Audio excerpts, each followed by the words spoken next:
नमस्कार दोस्तों, मैं विनीता संस्कृति पीसीएस के यूट्यूब चैनल पर आप सभी का स्वागत करती हूं। जैसा कि आप सभी जानते हैं कि संस्थान द्वारा जो है एमपी पीसीएस प्रीलिम्स 2024 को ध्यान में रखकर आप लोगों के लिए एक प्रोग्राम चलाया जा रहा है, जिसमें प्रीवियस ईयर के 10 साल के जो हम है क्वेश्चंस आपके साथ डिस्कस करेंगे। इसी प्रोग्राम में मैं विनीता आपका जो है साइंस और साइंस टेक से संबंधित जो सेगमेंट है वो लूँगी। इससे संबंधित जो प्रीवियस ईयर में क्वेश्चंस पूछे गए हैं उन पर मैं आपके साथ चर्चा करूंगी। तो चलिए हम अपने सेक्शन को आगे बढ़ाते हैं और देखते हैं कि वर्ष 2023 में एमपी पीसीएस में जो है साइंस से रिलेटेड कितने क्वेश्चन पूछे गए थे। तो वर्ष 2023 में साइंस से लगभग 12 प्रश्न आए थे, जिसमें से 10 प्रश्न जो थे कंप्यूटर से संबंधित थे और 2 प्रश्न हमारे साइंस और टेक से रिलेट करते थे। अपना पहले क्वेश्चन की तरफ बढ़ते हैं। पहला क्वेश्चन कहता है ऑस्टियोक्लास्ट निम्नलिखित में से किससे संबंधित है। तो ऑप्शन है हमारे हड्डी के निर्माण से, दूसरा है बेसल लैमिना स्त्रावण से, तीसरा है हमारा हड्डी का टूटना, चौथा है मांसपेशियों का पुनरुत्भवन। अब देखिए ये जो है इसका आयोग ने जो है 2 आंसर दिए हैं, हड्डी का निर्माण और हड्डी का टूटना। जबकि जो ऑस्टियोब्लास्ट है वह जो है हड्डियों को के जो पुनर्निर्माण करने के लिए उसको जो है ख़राब करता है। देखो एक जैसे हमारी स्किन होती है, इसको इस तरीके से समझते हैं, हमारे जो सेल्स होते हैं स्किन पे ये कंटिन्यू बनते रहते हैं और ख़त्म होते रहते हैं। हम सुनते हैं ना डेड स्किन हमारी जमा हो गई है, तो डेड सेल बनते रहते हैं और जो सेल्स हैं वो डेड होते रहते हैं। इसी तरीके से जो हमारी हड्डियाँ होती हैं, हड्डियों पे भी एक लेयरिंग बनती रहती है और दूसरी तरफ से वो लेयर जो है डिस्ट्रॉय होती रहती है। तो जो ऑस्टियोब्लास्ट है, ऑस्टियोब्लास्ट क्या करता है, एक एसिड फॉस्फेट नाम का एक एंजाइम बनाता है जो हमारी हड्डियों में कैल्शियम और फॉस्फेट के बीच में जो कोलेजन होता है, कार्बनिक कोलेजन होता है, उसे जो है तोड़ता है, उनके बीच की जो बॉन्डिंग है उसे तोड़ता है, जिससे हमारी जो हड्डी की परत है वो धीरे धीरे कमज़ोर होने लगती है। सुनते हैं हम कि बुढ़ापे में लोगों की हड्डियाँ कमज़ोर होने लगती हैं, वह इसी के कारण से होती हैं, क्योंकि ये क्या करता है हड्डियों को एक तरीके से जैसे होता है ना घिसने का काम करता है। हड्डी कमज़ोर, एक परत टूटती जाएगी और उसी के अलावा जो दूसरा होता है, एक होता है ऑस्टियोब्लास्ट, यह है ऑस्टियोक्लास्ट, एक होता है ऑस्टियोब्लास्ट। जो ऑस्टियोब्लास्ट होता है वह इसके साथ साथ काम करता है सेल। वो क्या करता है कि वो हड्डी की वो परत जो खराब हुई है उसे फिर से निर्माण करता जाता है।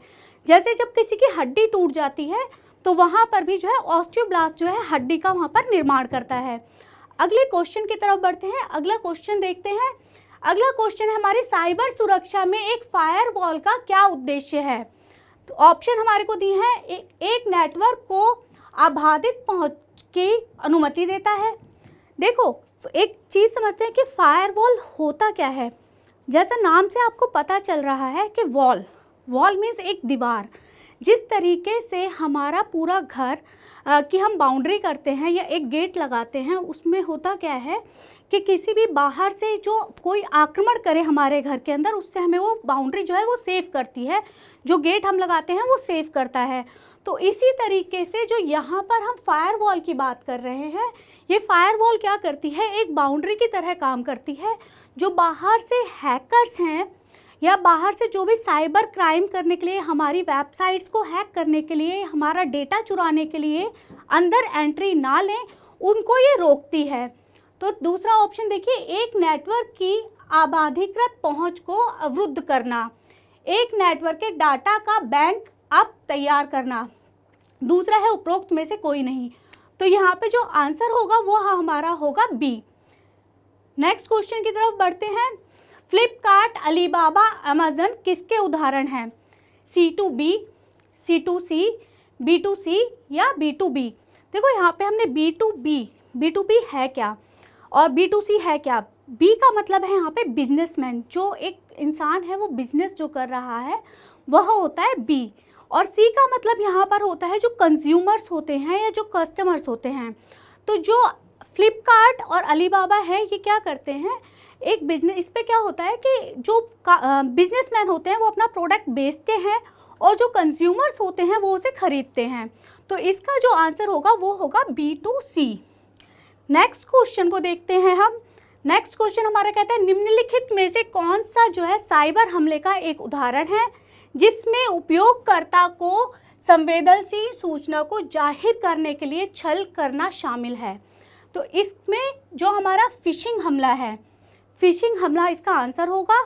फिशिंग हमला होता क्या है, इसमें देखो कभी कभी हम देखते हैं हमारे पास कॉल आता है और उसमें बोला जाता है कि हम आपके बैंक से बोल रहे हैं या हम आपको एक लोन देंगे और आप अपनी ये इन्फॉर्मेशन दे दीजिए, आपसे झूठ बोल के आपकी जानकारियाँ निकलवाई जाती हैं।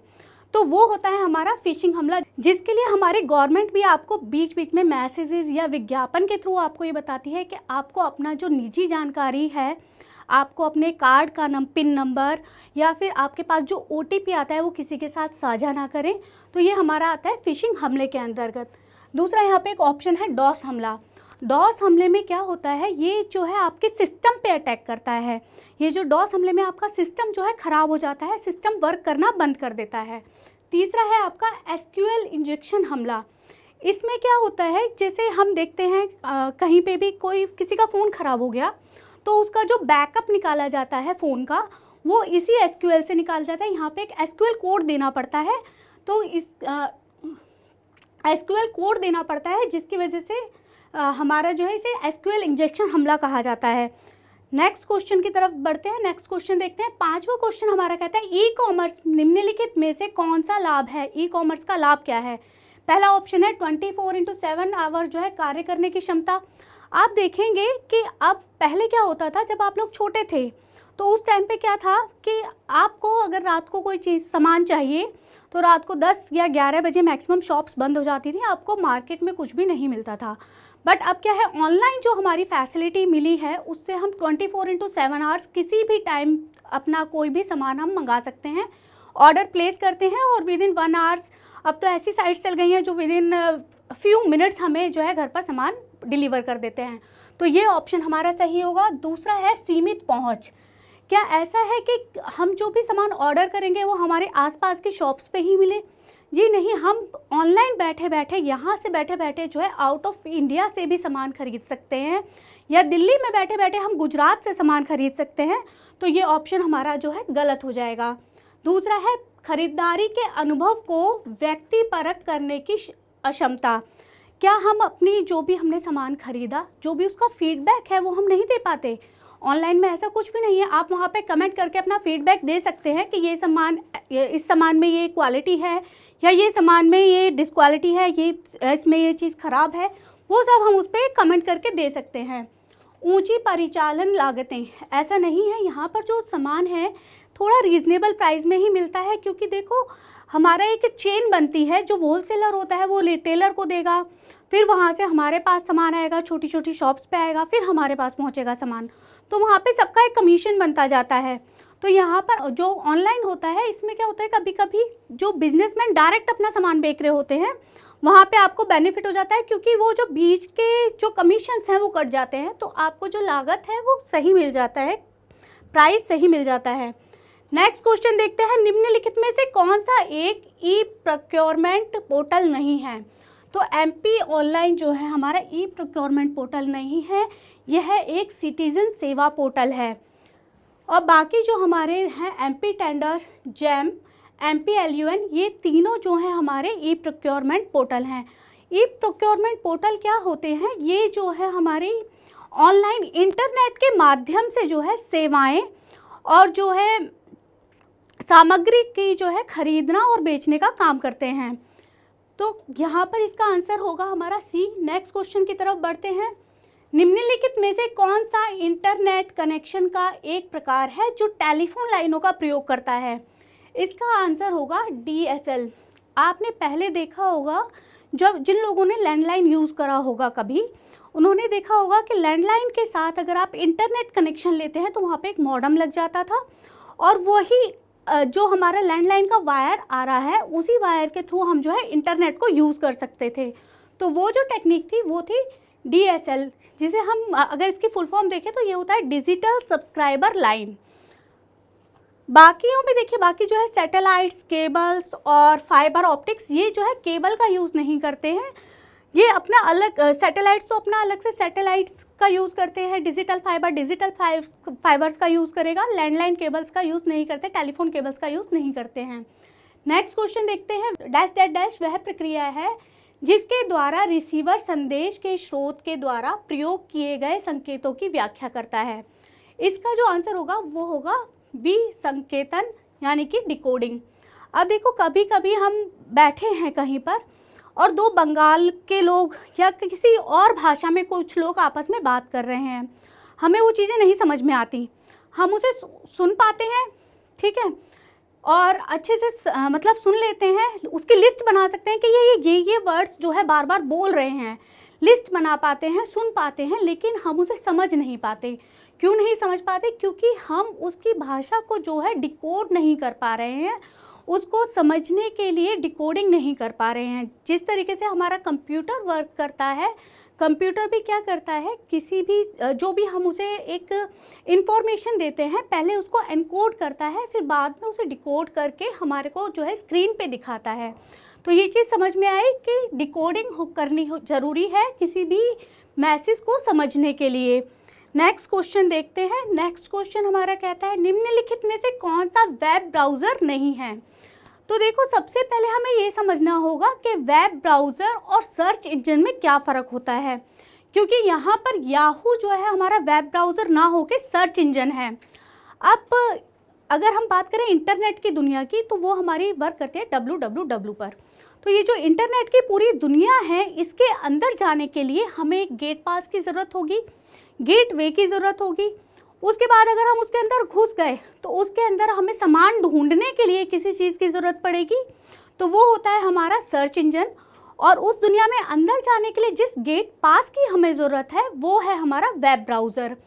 अब देखो, वेब ब्राउज़र क्या करता है, हमें अगर आप गूगल को खोलें, गूगल क्रोम को खोलें, तो गूगल क्रोम का जो फर्स्ट पेज है उसी पे आपको गूगल सर्च इंजन दिखेगा, क्योंकि वेब ब्राउज़र हमें सिर्फ उसके अंदर जाने की एक जो है सॉफ्टवेयर है जो उसके अंदर जाने की अनुमति दे रहा है, लेकिन वहाँ पे अंदर कहाँ पे क्या सामान है, कहाँ पे कौन सा डेटा है, जो चीज़ हमें चाहिए वो जो ढूंढ के देगा वो हमारा सर्च इंजन ही देगा।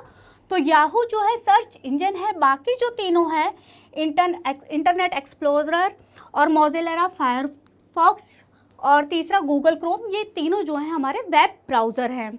अगला क्वेश्चन देखते हैं। नेक्स्ट क्वेश्चन की तरफ बढ़ते हैं।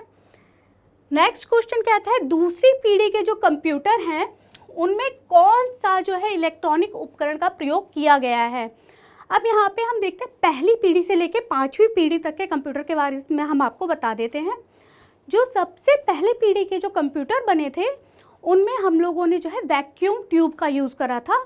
वहाँ पे जब साइंटिस्टों ने वैक्यूम ट्यूब का यूज़ करा तो बहुत बड़ा एरिया में वो कंप्यूटर बने। अप्रॉक्सीमेट आप देख लीजिए, आपके घर में जो कमरे होंगे इतना बड़ा, बल्कि उससे भी बड़ा एक कंप्यूटर बना, क्योंकि वहाँ पे खाली वैक्यूम ट्यूब्स यूज़ करी गई थी वर्किंग के लिए। फिर जब हम सेकेंड जनरेशन में आए तो सेकेंड जनरेशन में वो जो वैक्यूम ट्यूब्स थी उनकी जगह ले ली हमारे ट्रांजिस्टर्स ने। वहाँ पे हम वैक्यूम ट्यूब की जगह पे जो है ट्रांजिस्टर यूज़ करने लगे। फिर जब थर्ड जनरेशन की बात करें तो थर्ड जनरेशन में ये ट्रांजिस्टर जो है हमारे आईसीज़ में, इंटीग्रेटेड सर्किट्स में जो है चेंज हो गए और वो एक छोटी मतलब थोड़ी चिप्स टाइप के इंटीग्रेटेड सर्किट बनने लगी। उसके बाद फोर्थ जनरेशन में आते आते क्या हुआ कि हमारा जो है ये VLSI पर वर्क करने लगी। VLSI होता है लार्ज स्केल की छोटी इंटीग्रेटेड चिप्स। अब फिफ्थ जनरेशन में जो हमारे सुपर कंप्यूटर बने वो हमारे AI को यूज़ करने लगे, मतलब आर्टिफिशियल इंटेलिजेंस को यूज़ करने लगे। तो मैं ये समझती हूँ कि आपको अब ये चीज़ समझ में आ गई होगी। अगले क्वेश्चन की तरफ बढ़ते हैं। अगला क्वेश्चन अपना देखते हैं। ChatGPT का विकास किसके द्वारा किया गया। एक जो है AI रिसर्च कंपनी थी OpenAI, ठीक है अभी भी ये OpenAI एक कंपनी है जिसने जो है ChatGPT का जो है आविष्कार किया। अब देखो ChatGPT ओरिजिनली में है क्या, इसकी जो फुल फॉर्म है वो कहते हैं chat generative pre trend transformer इसे कहा जाता है। और इसको जो है लॉन्च किया गया था वो 30 नवंबर 2022 को इसे लॉन्च किया गया। और जो कंपनी मैंने आपको बताई उसमें जो है एलन मस्क और सैम एल्टमैन की कंपनी है वो, और इसके जो CEO हैं वो हैं सैम एल्टमैन। तो ये चैट जीपीटी आप लोगों को समझ में आएगा। देखो अगर मैं तुम्हें चैट जीपीटी के बारे में थोड़ा सा बेसिक बताऊं, आप कोई भी क्वेरीज है आपके मन में, मान लो आपके मन में कोई भी सवाल आ रहा है, आप उसे गूगल पे लिखिए तो चैट जीपीटी आपको उसके अकॉर्डिंगली ही एक आंसर दे देगा आपको, जो आपको कहीं पे 10 वेब पेज नहीं खोलने पड़ेंगे, आपको एक नॉर्मल आंसर आपको मिल जाएगा, वहाँ से एक आइडिया मोटा मोटा मिल जाएगा किसी भी चीज़ का। तो ये होता है चैट जीपीटी। नेक्स्ट क्वेश्चन देखते हैं, सूर्य के व्यापक अध्ययन के लिए निम्नलिखित में से कौन सा इसरो का वैज्ञानिक मिशन है? तो ये है हमारा आदित्य L1। आदित्य L1 को जो है 2 सितंबर 2023 को भेजा गया था, लॉन्च किया गया था इसरो के द्वारा, और ये तकरीबन 6 जनवरी 2024 को जो है वहाँ पे ऑर्बिट में पहुँच गया, ऑर्बिट में प्रवेश कर गया, और उसके बाद L1 पॉइंट पर ये जो है 11 जनवरी को उतर चुका है, सक्सेसफुली उतर चुका है वहाँ पर। और अगर दूसरे इनकी बात करें तो भास्कर L2, ये कोई सूर्य मिशन नहीं है, ये जो है हमारे इसरो के द्वारा ही भेजा गया था, पृथ्वी के अवलोकन के लिए 1981 में इसे भेजा गया था, 1981 में के नवंबर में इसे भेजा गया था, पृथ्वी का अवलोकन करने के लिए, पृथ्वी के बारे में जानकारी हासिल करने के लिए। सोलर मिशन ये जो है कि कोई मिशन, इस नाम का कोई मिशन अभी तक मैंने तो नहीं पढ़ा है। अब दूसरा जो है सोलर ऑर्बिटल, सोलर ऑर्बिटल जो है ये यूरोपियन अंतरिक्ष की जो एजेंसी है उसका और नासा का एक साथ मिलके इन लोगों ने ये मिशन करा था। तो आज के इसमें हमारे जो है 2023 के जो भी हमारे क्वेश्चंस थे वो सब हमने डिस्कस कर लिए हैं। नेक्स्ट वीडियो में आपके साथ फिर मुलाकात होगी, वर्ष 2022 के जो हमारे क्वेश्चंस हैं हम उन पे डिस्कशन करेंगे। तब तक के लिए धन्यवाद।